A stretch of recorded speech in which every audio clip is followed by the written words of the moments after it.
everyone, and a very warm welcome to today's session.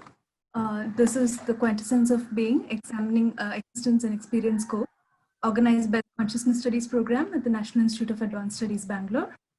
So this course is conceptualized by Dr. Sankita Menon and some research scholars from the NIAS CSP.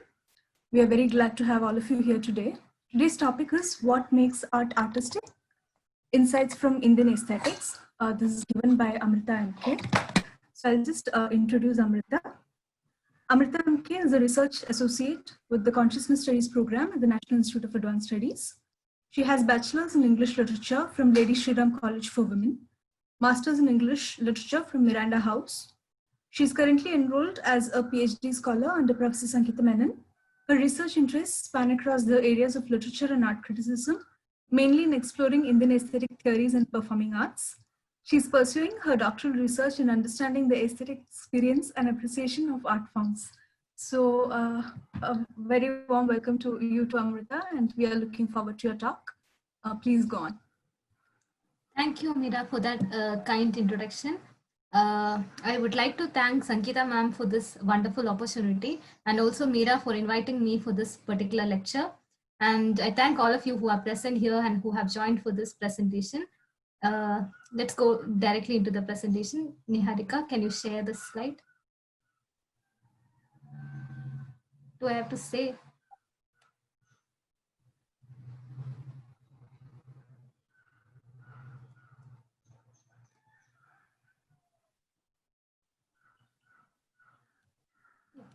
In the history of Indian aesthetic, theoreticians like Bhamaha, Dandi were known as Alankaravadins. They proposed that when you have to beautify a kavyam, you need to beautify the body of kavya, which is the shabda, word, and artha, meaning. They focused on the figures of speech, such as shabda alankara and artha alankara. When you analyze what contributes to beauty, naturally there will be differences in opinion. Anandavardhana in the 9th century propounded for the first time in a clear manner about the concept of Dhvani. Dhvanyaloka, right on the doctrine of suggestion, is a Sanskrit treatise on aesthetics, articulating the philosophy of aesthetic suggestion by Anandavardhana, an aesthetician from Kashmir of the 9th century AD. It is a fundamental work in the history of Indian aesthetic. In spite of its being clearly apparent to the heart of sensitive readers, there were different contradictions about the concept of Dhvani. With all of them in mind, Anandavardhana writes in the first Udyodha, though the learned men of yore have declared time and again that the soul of poetry is suggestion, some would aver its non-existent, some would regard it as something implied, and some would speak of its essence as lying beyond the scope of words. We purpose, therefore, to explain that its nature and bring delight to the heart of the perspective critics. The first one who said that it does not exist, they said, what is this Dhvani that you're talking about, which is very different from Guna, Alankara, Riti, Vritti, etc. Shabda and Artha form the body of poetry, and those beautifying aspects that are based on Shabda are alliteration, assonance, etc. And that beautifying the meaning are like simile, metaphor, etc. There are so many figures of speech, so why don't we include Dhvani among them? If we are the other people who said, like, if you are talking of something that is very different what is already mentioned, then it cannot provide pleasure for the connoisseur. It will not gain the acceptance from the experts. The other group said, if you say something that Dhvani exists, I cannot say it is impossible. If you say it adds beauty to the poetry, it doesn't exist beyond the beautifying factors. You can include it as nth number of beautifying factors. I cannot accept it as unique to give a separate status. Others who said that it is an associated meaning, that they accept that it cannot have a status of its own, or they will include it as associated meaning, lakshana. While some others have said that its nature lie outside the scope of speech, they said many of them accept that there is Dhvani, and they say that we also enjoy it, but we cannot describe it. They say that it is something that a connoisseur can feel. Nobody can understand the beauty of Dhvani. You can't define such a thing which is abstract. It is beyond words. With all these people in mind, Anandavardhana says, we shall state its true nature in order to delight the heart of the sensitive critics. Anandavardhana explains the essential nature of Dhvani, its definition, different classifications, and gave a proper structure to the concept of dhwani. He explained how each and every parts like words and meaning can give rise to dhwani. Anandavardhana says he cannot include dhwani under any of those existing categories because all of them are based on primary word and primary meaning, whereas dhwani is based on suggestion. It is not some unique factor, but it is a very essence of poetry. Next slide.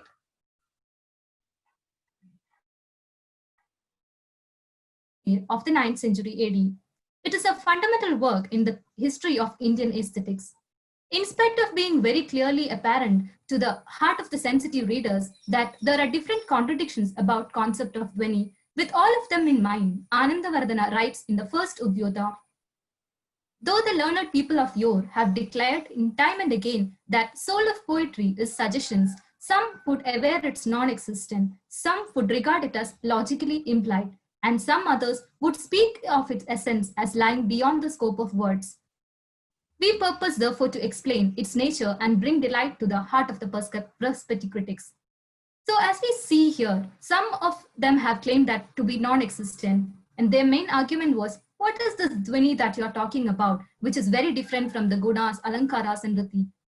They also said that shabda and artha form the body of poetry, and those beautifying aspects that are based on shabda are alliteration, assonance, etc., and that beautify the meaning are simile, metaphor, etc.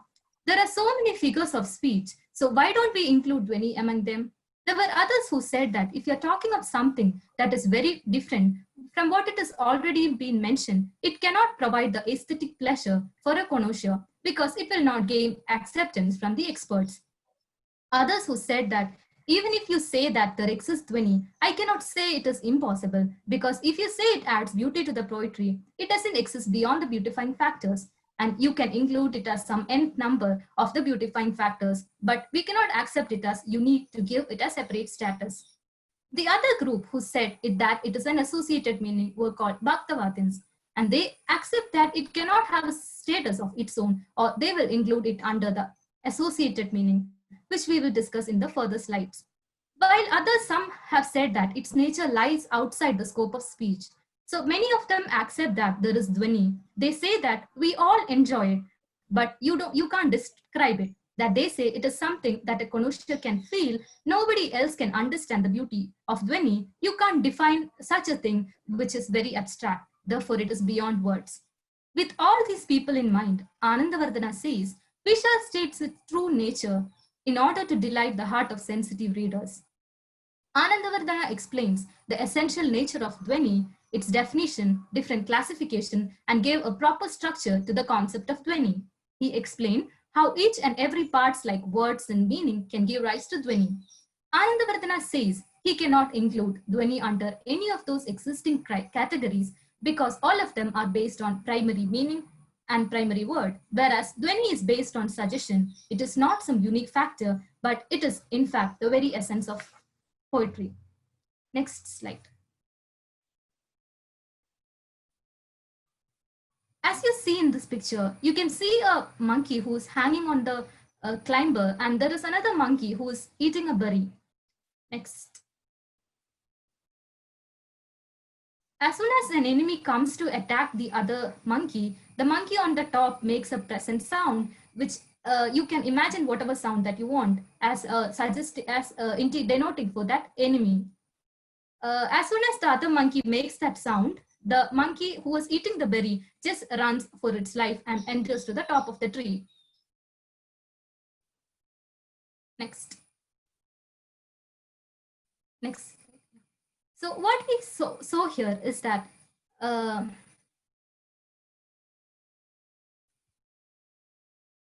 so what we saw here is that words, gestures, sounds, pictures, etc. are various signs used by people for mutual communication. As soon as we hear words like book, run, university, we directly know their meaning. How do we learn meanings of the words? Kunyuni Raja, in his text called Indian Theories of Meaning, says that there are 8 such well-known methods by the usage of words by elders, direct statement of a trustworthy authority, grammar, analogy, lexicon, the rest of the passage in the context, explanation, and syntactic connection with the words already known. There are different words in different languages to indicate an enemy, but there will be an identical system of signs, which is known as language, which will be present in every society. So the power of the word which conveys a signified meaning directly is called the denotative function or the abhidavritti, and the meaning conveyed by it is called the primary meaning or the literal meaning. Understanding this literal meaning is a primary requirement of any literary work, and the literal and the principal meaning of a word will be identical to all the users of that language. And when these words are used in a sentence, the three qualities should also be considered, which is syntactic expectancy, proximity, and compatibility. Next. Again, going back to the picture, we see here two monkeys who are like together and having fun, and there is another monkey who's sitting on the ground. But even without any enemy, the monkey on the floor just makes the same sound as the previous one, as I have represented it in the black circle here. And as soon as the monkey hears it, both of the other two monkeys just jumps to the top of the tree. What happens here? We see that there is no previous slide. We see that there is no enemy here, but the other monkey who made it sound, who made that particular sound for telling that there is for representing that there is an enemy. What actually happened is that there was some particular use for this monkey to use that particular sound, but we understand that that primary meaning was not functioning in the proper way. Next slide. We have such functions even in our literary expressions also. For example, the whole world is laughing at you. So it is not the entire globe that is laughing. It is not like a cartoon that I have represented. There is a hindrance where the primary meaning doesn't fit with the sentence. So the world is laughing at you means that the people are laughing, not even the entire people of the globe, but the people who are residing beside me are laughing. Instead of directly saying people are laughing, the whole world is used here. So lakshana is a metaphorical meaning which functions mostly through indirect expression. The meaning thus emerges where the denotation is impeded and a different but a related meaning arises and attains a coherence is called indication or connotation. And the verbal function that conveys it is called lakshana vritti or the indicative function. It functions only as much as is needed for producing the sentinel sense and stops. And Abhinav Gupta in Lochana comments that the whole world is pervaded by the indicative function. When it is possible to convey a meaning literally, why should the indicative mode be resorted to? What is the advantage of it? So another example, as soon as it was a mother, the child's face bloomed. So blooming is an activity of a flower, and the literal sense become incongruence in the face bloomed. The indicative sense, or as the flower blooms and expands, the face as expanded presents itself. But compared it with the original sentence, it looks blank. Next slide. This is a verse given by Mammada in Kavya Prakasha. So here, the context is that the heroine has sent her a friend as a messenger to the lover to convey her sadness in not meeting him. Her friend met the lover and enjoyed her time with him. So the heroine understands her friend has met the hero and enjoyed with him. So she says, "Oh friend, you have for my sake been out to a great trouble in having to pursue that handsome man. But what have you done was prompted only by your goodness, kindness, and affection for me." So the heroine here knows that her friend has done a mistake, but still she says that you have done something out of your honest affection. So the primary meaning gets negated here, and here the metaphorical meaning, that is, by enjoying with my beloved, you have betrayed me. That is, the friend has behaved like an enemy. But there is a hindrance in understanding the primary meaning, so we take the associated meaning, which is enmity, and from the metaphorical meaning, we understand that she is a betrayer.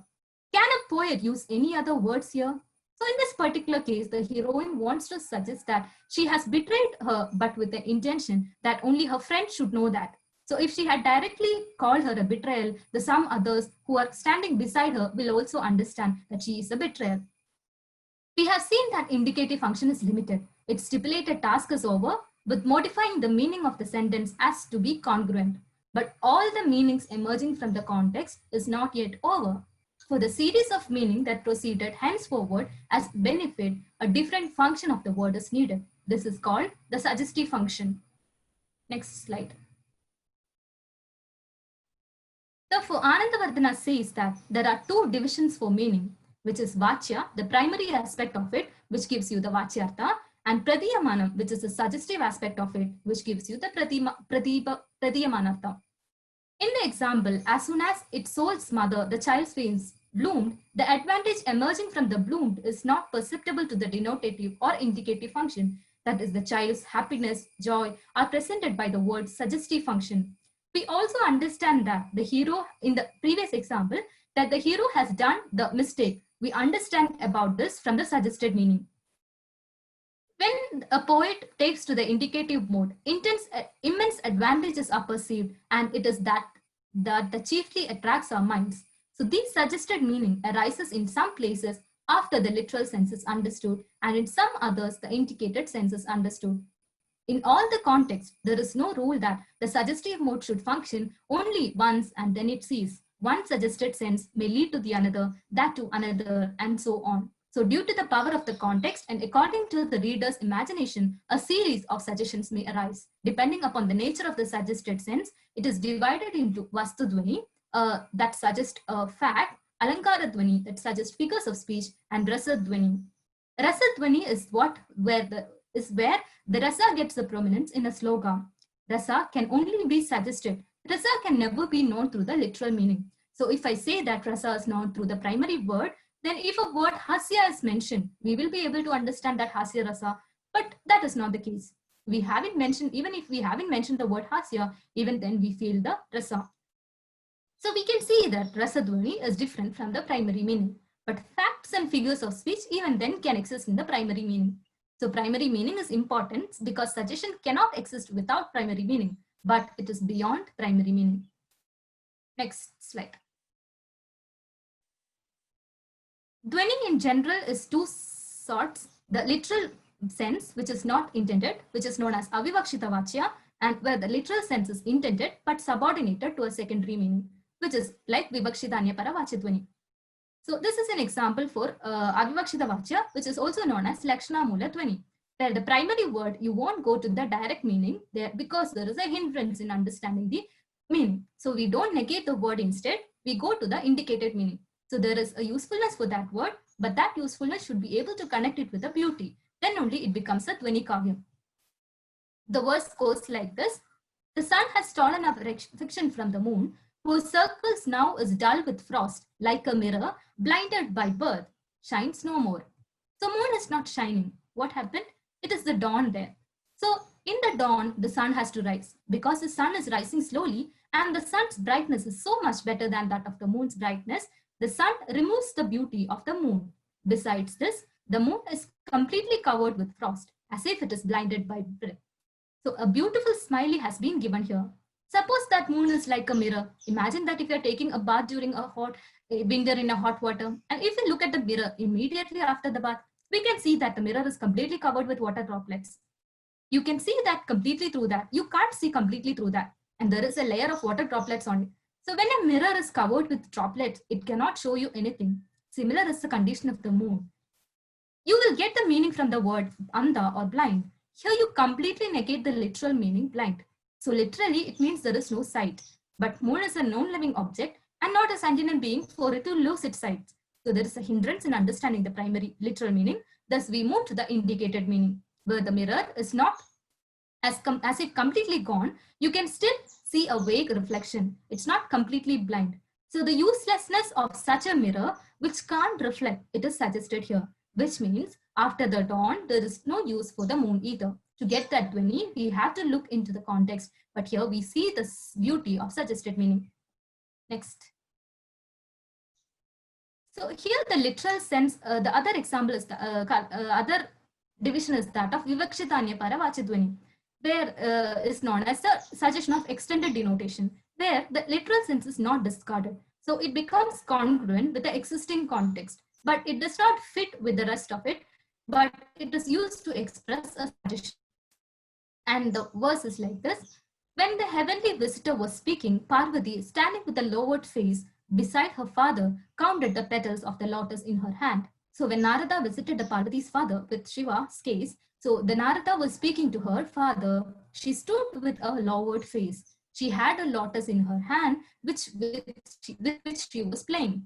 She was counting its petal. Counting the lotus petal is not important here. It is her shyness that is revealed when we hear when we hear these words. So that counting subordinates itself here. It is not an important factor. It reveals the transitory emotion, shyness. She has to do something here, and she cannot just directly face them like a proud heroine. So you even change the flower here. For example, instead of lotus, you can put any other flower, or some other similar words can be substituted there, like she was touching or she was fiddling with it, etc. So it doesn't come back to the word. You have the suggested meaning from the primary meaning. Next. Literary expressions are possessed with the power of conveying emotion through the suggested meaning. Along with the ability to understand the literal meaning, the connoisseur should also have the capacity to read those suggested meaning. So the suggestion can be completely different from the literal meaning. So it is the context that what matters here. We need to know the context even before going to Dhwani. Even with then the great knowledge of vocabulary or the grammatical knowledge is not just enough. It is only understood by those who understand the subtleties of a poem, and you should not stop with the primary meaning. We have to move to the suggested meaning. After that, we are not going to dwell into the literal meaning as such. Once we understand the suggested meaning shines forth and beautifully than the primary meaning. And with respect to the poet, some of you might think like, what is the poet doing here? We are talking about meanings, right? But for the poet, it is important to select that word which is capable for giving that suggested meaning. Anandavardhana gave lots of importance to the creativity of the poet, because there are different ways in which a poet can use those infinite possibilities. Where can we apply this creativity? So there are different types of dhwani that he can be used, and he can use the same idea but use it in a different type of dhwani, so that he can provide novelty to the poetry because of the difference in the suggested meaning. There arises the uniqueness for the poetry, and there can be uniqueness due to the power of suggestion, location, time, etc. And the words in the world of literature is endless, based on the vibhavas, anubhavas, and the hero's character, hero, heroine, etc. Different based on, and so many different ways in which poet can create to the newness of the poetry. Whatever a new poet wishes to write, or he takes the idea, could take ideas from the earlier poets. For example, Kalidasa, who might have taken the crux of it from any earlier Puranas. And even if we look to Shakespeare, some of the stories that might be existing as a oral narrative already existing, right? So everyone has taken some elements from the earlier existing one. Even the painters. So painters also offers a new dimension to what it has been suggested. So the painting is also not an exact replication or a copy of a verse. So here the painter might have taken the idea from an earlier poet. Even Anandavardhana says that it is completely fine to take up the ideas from previous authors, and if you have to present it in a different way. Similarly, if you take about Ravivarma paintings or Shakuntala, that he has taken the idea might be from earlier Puranas, but he has incorporated new elements to his work of art. But even within a sloka, you can express the novelty. So ideas can arise in a new manner. Even though it follows the ideas of another person before, or another Kavi who said that something before, if that new poet words are adorned, even with the addition of one particular type of dhwani and the sloka, it decorates that sloka. So the variety of dhwani that he mentions is numerous, and there is no limit for situations and topics. Another example. Next slide. Yeah, so now we look into different examples where dhwani is used. This one, there is no particular dhwani as such, but you can see into the verse. My son, who was once with a single shaft, could widow the elephant herd, by cursed daughter-in-law is brought to bearing a basket full of arrows. So mother-in-law is talking about her son, and he was capable of bringing widowhood to an entire host of elephants. So he killed that elephant tusker, and he has made that female elephant's widow by killing the tusker and by shooting just one arrow. So my son had made an entire host of elephants widow by killing that tusker. What happens now? It seems like the mother-in-law doesn't like the son who is constantly spending the time with the girl who is married. So he is constantly carrying a basket full of arrows now. He used to have only one arrow, and with one arrow, he used to kill the tusker. And he has achieved so much. Now he just roams around with many arrows in one basket. So he is not a heroic. So she has done something to him that he just collects all the arrows that he has taken in a hand. Next.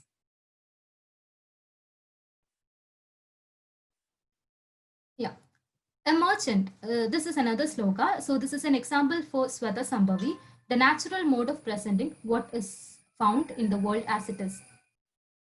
The verse goes like this. Ah, merchant, how should we have ivory or tiger skins for sale when the daughter-in-law is strolling about the house with the curls dancing on her forehead? So it is about how a merchant comes and asks in the house, do you have any ivory or tiger skin for selling? So the mother-in-law replies, the girl is roaming around the house and her face is covered with the locks of hairs, which means she has not tied her hair so well. So how will we have ivory or tiger skin? So we will not have the tiger skin or ivory where the fellow won't even go out and hunt for us to have ivory. So he is constantly with her. This is even more beautiful when the adjective that dancing on curls dancing on her forehead contributes beauty to it. So it is a suggester here. So this is an example for the word giving suggestion. So that is an example for the newness brought because of the difference in suggestion. A newness can be contributed by a poet who can use the same idea that is there before, but he expresses it in a different manner using the suggester or dhvani, and when it takes it to a beautiful shape. Next. This is an example for Swata Sambhavi, as the previous one. So the verse goes like this. The hunter's wife strolls proudly with the peacock feather behind her ear. She strolls amid the fellow wives who's decked with pearls. So here the hunter has so many wives and he has recently married a girl. So she is very prideful and the hunter's wife is walking very proudly. So she has a small peacock feather as an ornament and all the other co-wives are wearing that ornaments that are made up of great pearls. Whereas this girl, she has only one small feather as an ornament. So she's walking around in a very prideful manner. So the suggested meaning here is that the hunter is in love with this girl. How did we get there?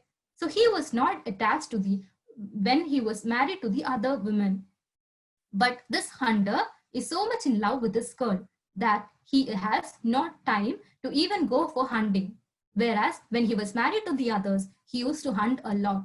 Pearls are found either in deep sea or maybe here the hunter is deep sea, but here he is the hunter, so he might have killed great elephants and was supposed to have pearls in the brain, according to literary tropes. Somehow he has gathered those pearls and given it to the wives, and those wives have decorated themselves with those pearls. So his courage is not important here. He was not so much in love with them to spend time with them. He was away for hunting. Whereas when the girl came, he always spent the time with her in the garden where there is a lot of peacocks, and he might have not killed those peacocks. As the peacock were dancing, it happens that some of the feathers might have fallen down. So he would have taken just one from the ground and stuck her on her ear lovingly. And he didn't even go out for hunt the peacock and gets it for her. It is just fallen down, and he had just picked it up and give it to her as an ornament. But she was extremely proud because she knows that the co-wives didn't get such an affection from him. This is naturally occurring when someone showers their love to one person and not to the other. So it is up to the connoisseur to imagine whatever that fits to the context. As you read and understand the meaning, you also find that it is something that exists in the world. You may not appreciate it in real life, but the moment it is presented in poetry in a beautiful manner, we appreciate it. You see it in the world and you just describe it, that there is no charm in that what you have said. But when a poet brings it up in a beautiful format, and that is when we start appreciating it much more. Next. That is where Anandavardhana says about dhvani, that kind of poetry where the conventional meaning renders itself secondary to the conventional meaning, where renders the meaning to the secondary and suggests the implied meaning is designated by the learned as dhvani or suggestive poetry. That what happens is that the primary meaning is important, but the poet don't just consider about the primary meaning or intended meaning, but he moves to the suggested meaning. And also the suggested meaning seems to be more beautiful than that of the one which is already been present. here, even though the theory of Dhwani was written for poetry, we can see many examples in the other art forms as such. For example, when we look into the first first slide, that when we described about words, gestures, signs, etc., can have a denotative meaning. The same is the case with suggested meaning also.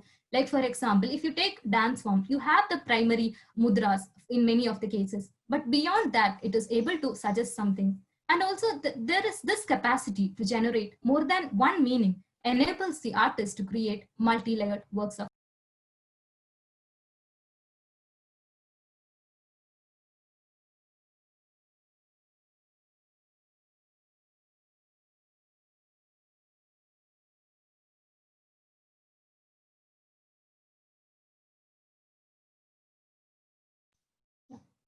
These are the references that, next slide, references that I have used for this presentation.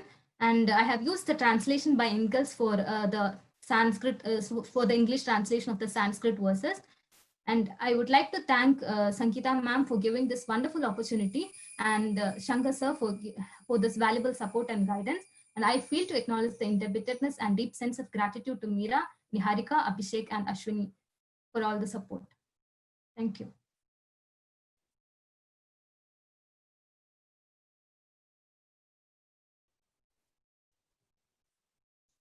Yeah, thank you, Amrita. So many suggested meanings from Dhanyaloka and others. So thank you very much again. And the floor is now open for questions. You can please put your questions in the chat box and we'll read them out. Or you can ask it yourself as well. Whatever questions you have, please put it in the chat box and we'll take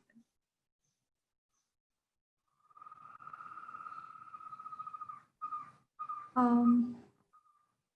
We will wait for questions. Meanwhile, I think I will ask one.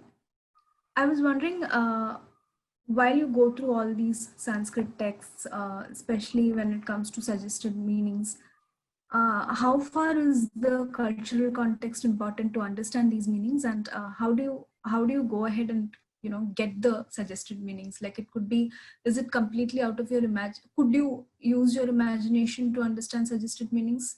Do you like sort of project your understanding of the cultural context to get the suggested meanings, or is it completely based on commentary? So in many cases, like for the older text, like that is there in like Sanskrit, you usually refer to the commentaries that is there, but it is not always like that one particular commentator's comment is there. Like you can always have a new version of whatever you suggested meaning that you can come about, but it will obviously be based on what the context is. In that context also, like for example, there are thousands of names for even when Vishnu comes as a character or Shiva comes as a character.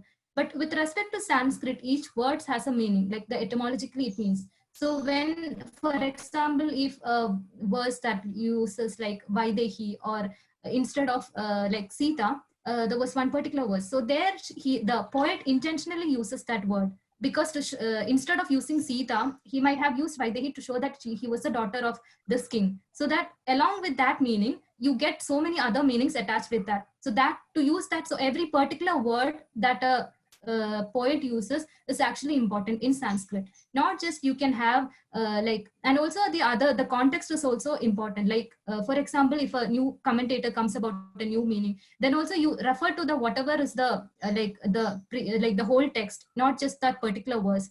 That's why the context is also very important. And then the Aujitya, which is also very important in that particular say. And then we move to the other meanings. So we have two questions from Jayaji Nair. Ma'am, would you like to ask your question? Jayaji Nair, ma'am, are you here? She's here, but she's not unmuting herself. I think you can read the question. Okay, cool. So her question is, doesn't Dhwani take the literary work to transcend times, acquiring new meanings? Thank you, ma'am, for that question. So it like you can't see like completely into a new meaning, but because see, for example, when an author is writing, he has an intention, like he is remembering some incident that is there, and based on that he is. So even if you give a meaning particularly, that is actually based on the words that you see used particularly by that author. So because of that, you will be able to connect it with the with whatever the author has intended based on the text. You will be able to find out meanings, but whether it is completely new is a debatable topic, because like for example, the if you consider about paintings and all, you might have seen during the like Me Too movement and all, the Krishna's painting being portrayed as like in a completely new context. So it's very debatable that when you can take it completely into a new context and then place it as a new meaning, and if you consider that as new meaning, it is very debatable. But otherwise, if it is based on the context, if you refer to the cultural context also, and also what the etymology of that words, and relating to the relating to the poem or drama, or that such whichever the art form that you're talking about, then there is a possibility of having your suggested meaning, but it won't be completely away from whatever it is based on the text or what the author has intended. She has one more question. Isn't Dhwani limited by the knowledge and awareness of the reader?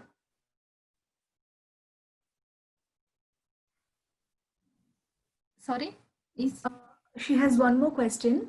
Isn't Dhwani limited by the knowledge and awareness of the reader?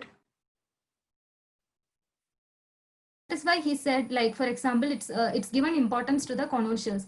Like for example, you need to be a sahridaya, whoever understands that what the poet has mentioned. So and then you have to read a lots of work to get to the suggested meaning. It's not just by reading one particular text that you will be just going to the suggested meaning. For example, as the one example that I have quoted for Swada Sambhavi, where that the person who's wearing that peacock feather, right? So in that case and all, you it's not just you go directly to that, but you obviously need to have read so many like poetry if you are looking into that, like, and then you will move to the other meanings. It's not just one way that you will be going. So obviously your knowledge and the awareness of the reader is important there.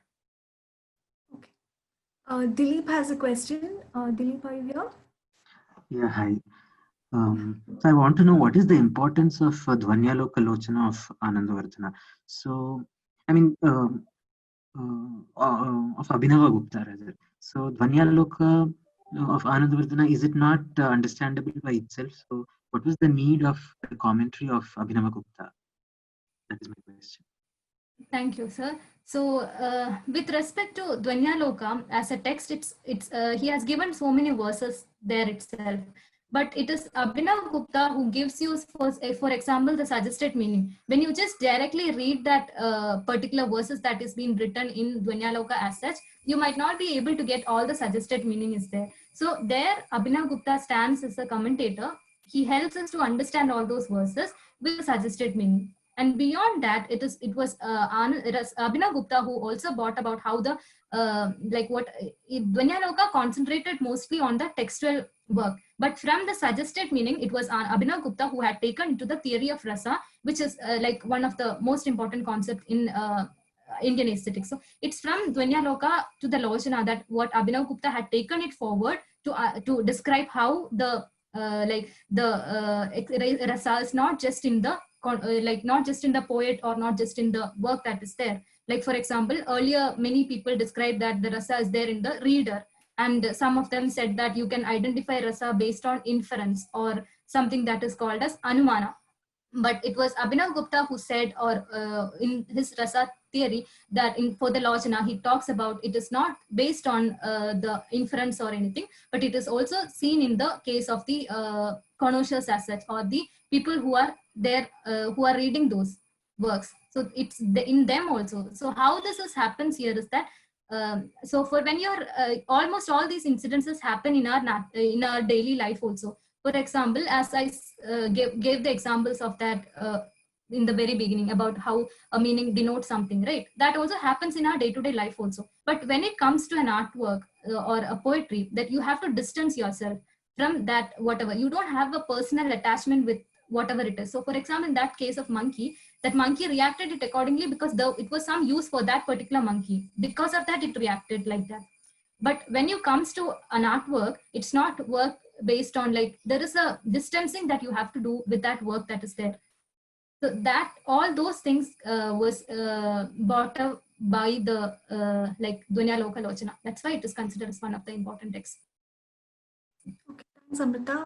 Now we'll take Amrita Valli's question. She can ask. Yeah, hello. Thank you for that insight. I had two things to say. One is a comment and associated with Bharatnatyam and performing. The other is a straightforward question. So I'll cover the discussion on Bharatnatyam first before I proceed to my question. So your point about how in performances through gestures and abhinaya, we do the same thing. That's true actually, because in dance we have this concept of Padartha Abhinaya followed by Sancharis. The practical technique in Bharatnatyam follows the same, in which your first line you gesture the literal meaning, so I suppose that's the Abhidha meaning of the line, before proceeding to its suggested meanings. And that takes the form of multiple Sancharis that you do in order to sort of get to a different suggested meaning of the same line. So that would be a practical realization of the same concept. But in that context, you spoke of two different dhvanis, right? You spoke of avivakshita vacha and vivakshita anya para vacha. So vivakshita anya para vacha here, with my explanation through what we do in dance, makes sense because it's following from the literal meaning that we get the suggested meaning, if my understanding is correct of what you explained. But the previous one, when there's a hindrance in understanding the literal meaning and hence you move to the suggested meaning, how do you suppose one would gesture that? Because it's you have to show what you're literally showing is very different from what you mean. So how do you think one would even start to gesture that? I was thinking about the example you gave with the sun and the moon, and the sun not being a living entity and looking into a mirror. And I was wondering how I would, if I had to dance that, how I would put the abhinaya forward for that.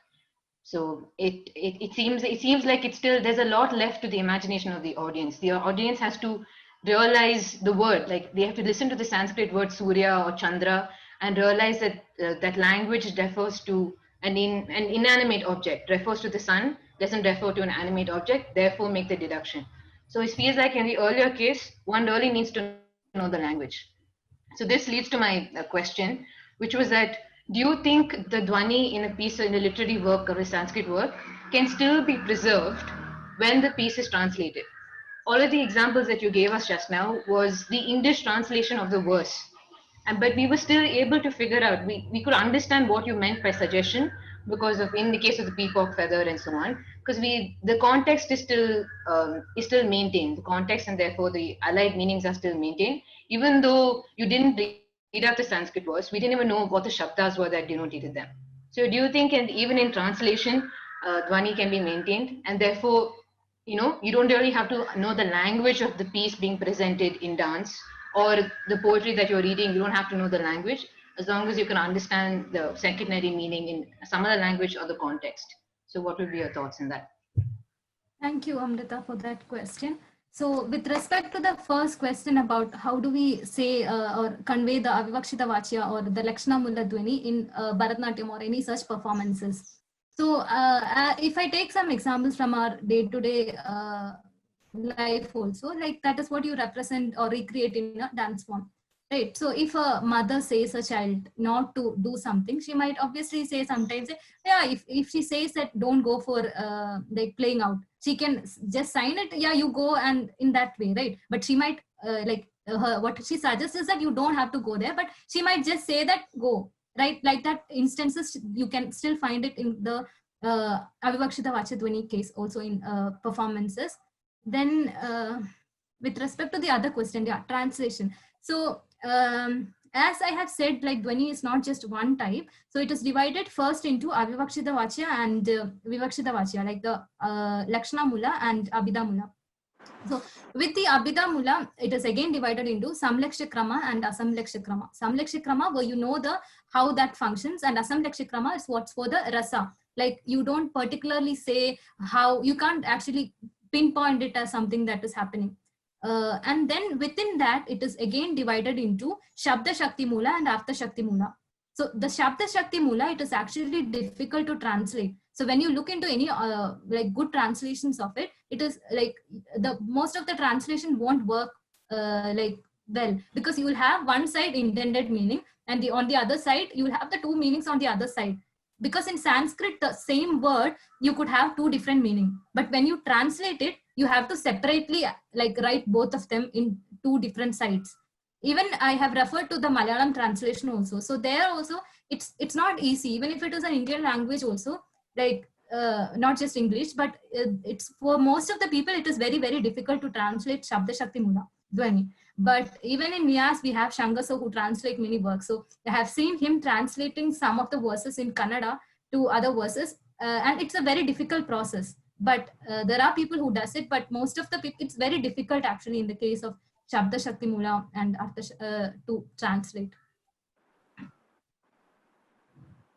Okay. Thank you, Amita. Now we have time, so we'll take Niharika's question and then the other three. So Nikki, you can ask your question.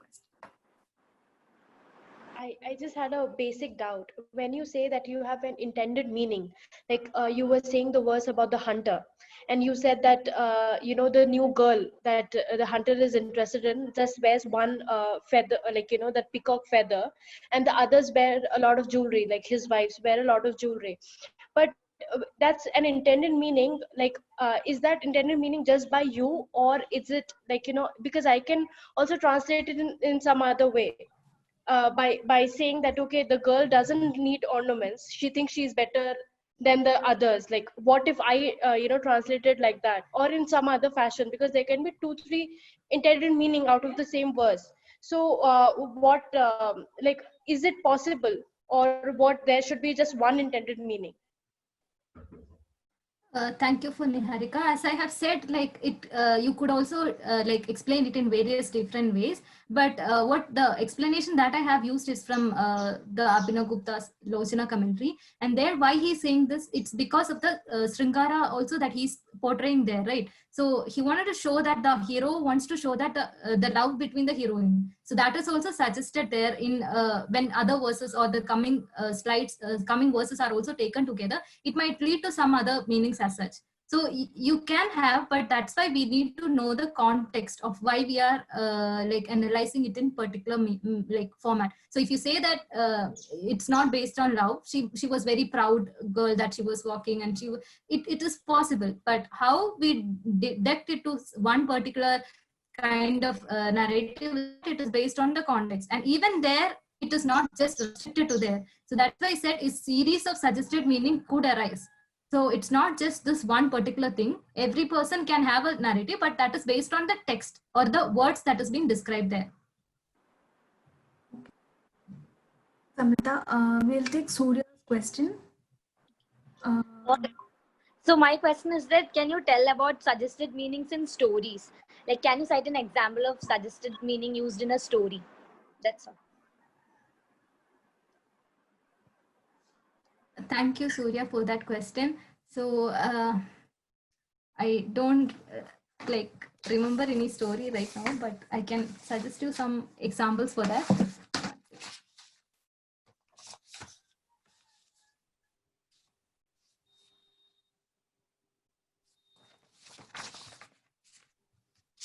Can we move to some other question? I'll come back to you. Sure, we can do that. We will take Anisha Koshi's question. If she's there, she can just ask it.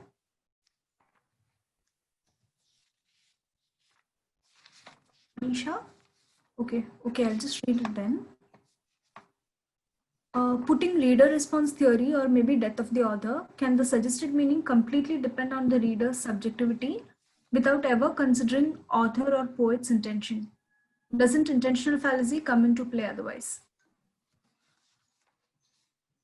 Thank you for that question again. So I also have mentioned this earlier, like the poet is actually important. Like whatever the words that he is using is also important. It's, you cannot just completely negate the author from the, like with respect to when you take Dvanyaloka or any Indian aesthetic theories, it's not going to work. Like you just have the text there, because every thing that he has mentioned is based on the word, but that author is also important. Like for example, even in Dvanyaloka, Anandavardhana says like to be a Mahakavi, he should know all these things. And that is why the particularly using that particular words is there is some like something that was there in the mind of the poet. That is why he was using it. So it's not completely like taken away from the authority, is not completely taken away from that. If that is the case, then obviously you'll have like different meanings from that. Okay, thank you. We'll take Upendra's question. Upendra.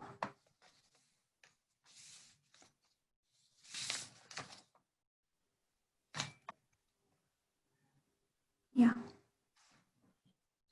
Yeah, regarding this rasa, I always have a doubt that whether it fits into the dhvani, because the whole process of dhvani, whatever examples or types which you have given, doesn't match us to the rasa, because if there is no vibhava, if there is no proper anubhava, then where will the process of samyoga and the nishpatti? So I always feel that it cannot be termed as a rasa dhvani, but rasa is totally different. That why particularly for reading poetry or for reading a play, the rasa has been brought. But I strongly believe that should be a body, there should be a chaturvida abhinaya which will lead to the rasa.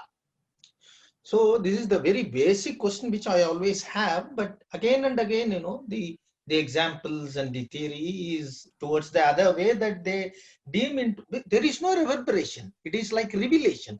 It is like just coming out of it. You get to feel something. I mean, it is not the process of dhvani or reverberation kind of thing, So this is why reflection or question and something like that. You can also add or. Thank you, sir, for that question. So with the examples that I have mentioned, right? I haven't like given examples for the Rasatvani or particularly in that classification. One reason being what I consider is like Rasadvani, it's not just one verse. You have to consider the entire verse, and from that, like the Anandavardhana also says that it like just comes like a flash of light. So it's not just like, as you say, like to be explained it based on one particular verse. It will be very difficult. You can obviously say, for example, like if you have vibhavas, anubhavas and everything, so it's, you consider the text as a whole, not just one particular verse to say as in the other cases. So rasa is something that he considers as something the most important thing in all the types of dhvani.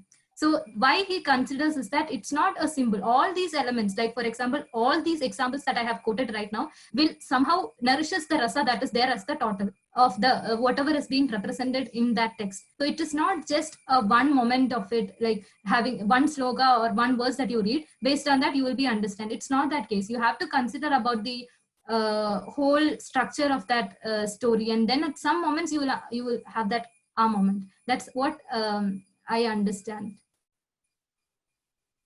Okay, thanks, Amrita. Now, Dilip is asking you to explain the difference between Dhvani and Vakrokti, if you can. Sir, I'm respond later, that is also okay. I am not so sure about Vakrokti because I haven't done work, differentiating that. So sorry for that. Okay. Now, Jaya has another question, a basic doubt. Doesn't Dhvani mean sound? Yeah, so the meaning of the dhvani is sound only. So when Anandavardhana has taken this theory, he has based it on the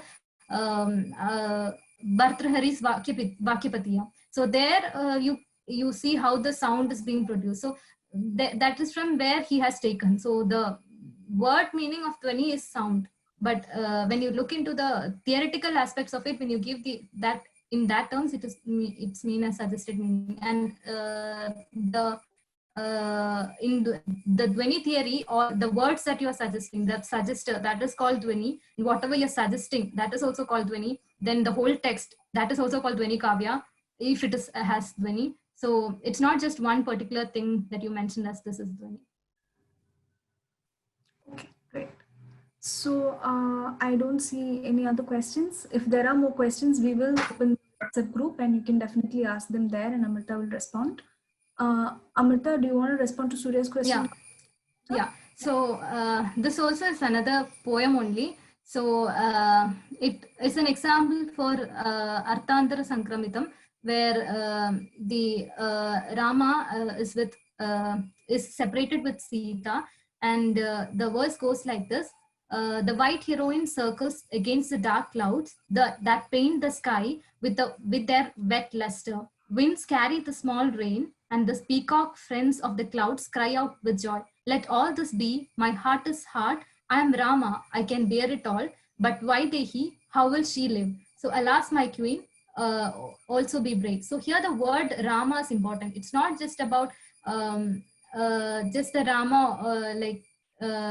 of the common meaning that we have, but it also has the Rama who had suffered all the previous